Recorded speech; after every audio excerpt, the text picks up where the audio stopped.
Hello friends, welcome back to my channel Dental Minibytes, Basics to Mastery about all dentistry related educational videos.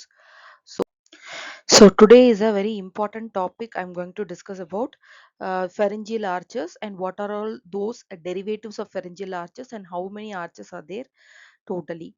So before moving on to the derivatives, let us see how this pharyngeal arches form. This is mainly due to the neural crustacles. Neural crustacles originate in the neuroectoderm of forebrain, midbrain, and hindbrain. So what these neural crustacles do, they will migrate ventrally into the pharyngeal arches, thereby forming each and every arch. So totally there are 5 to 6 arches are there. These arches usually they appear in 4th to 5th week of development, and these contributes to the external appearance of the embryo. So here we can see the 4th to 28th day of an embryo. So here there is a formation of pharyngeal arches because of the migration of neural crustacles ventrally. So this pharyngeal arches, in between two arches, they form a cleft which is known as pharyngeal cleft. The formation is mainly due to certain prominences, that is at the end of 4th week. What the embryo, how the embryo develop is, at the end of 4th week the center of the face is formed by the stomodium like thing, which is a future oral cavity that is surrounded by maxillary, mandibular, and frontonasal prominences. Maxillary prominence, usually they lie lateral to the stomodium. This is stomodium, and lateral to the stomodium there is maxillary prominence, and backside on the caudal side there will be formation of mandibular prominences, and above there will be frontonasal prominences. So these are prominences may lead to the formation of future pharyngeal arches. So the development of the face is later complemented by the nasal prominence also. So the differentiation of these structures were derived from the pharyngeal arches. And this prominences is mainly dependent on the epithelial mesenchymal interaction. That is mainly dependent on epithelial mesenchymal interactions, and this interactions was responsible, and it carries some growth factors which is fibroblast growth factor for this outgrowth of the prominences. And also there are also certain genes which is responsible.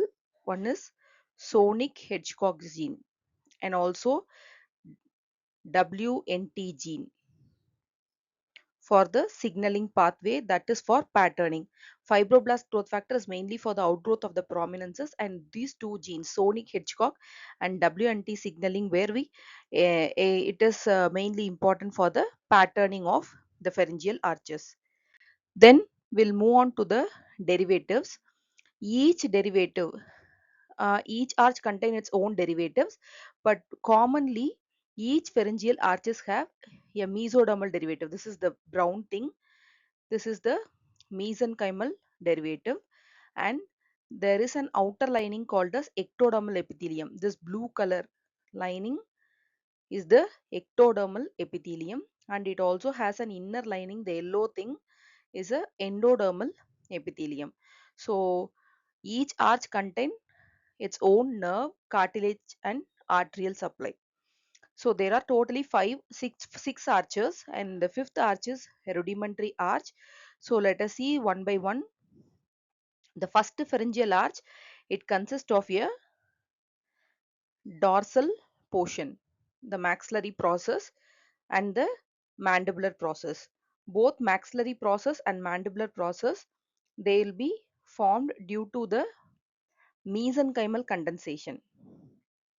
Mesenchymal condensation of both maxillary prominence and mandibular prominence contribute to the formation of first pharyngeal arch. For the maxillary prominence, it will lead to formation of maxilla, premaxilla, zygomatic bone, and also a part of temporal bone through membranous ossification. this both arches. And for mandibular arch, mandibular process, it actually formed around the Meckel's cartilage. This black thing is a Meckel's cartilage. The dorsal part of the Meckel's cartilage disappears, and only its dorsal part remains to form two important ear ossicle bones, that is malleus and incus. So the nerve supply includes trigeminal nerve, that is maxillary and mandibular division, and also ophthalmic division. Also the ophthalmic division, this supplies the sensory supply of face. Then the muscle supply includes masticatory muscles, as we all know, temporal, masseter, medial and lateral pterygoid muscle. Then mylohyoid, anterior belly of digastric, and two soft palate muscles, that is tensor palatini and tensor tympani. Then moving on to skeletal part, it forms a premaxilla, maxilla, zygomatic bone, and the mandibular process is formed around the Meckel's cartilage, which leads to two air ossicle bones, one is malleus and incus. And also the most important formation is the spinomandibular ligament is formed from the first arch. So these are all the derivatives of the first arch. And moving on to the second arch, this second arch is called as hyoid arch, or it is called a second arch.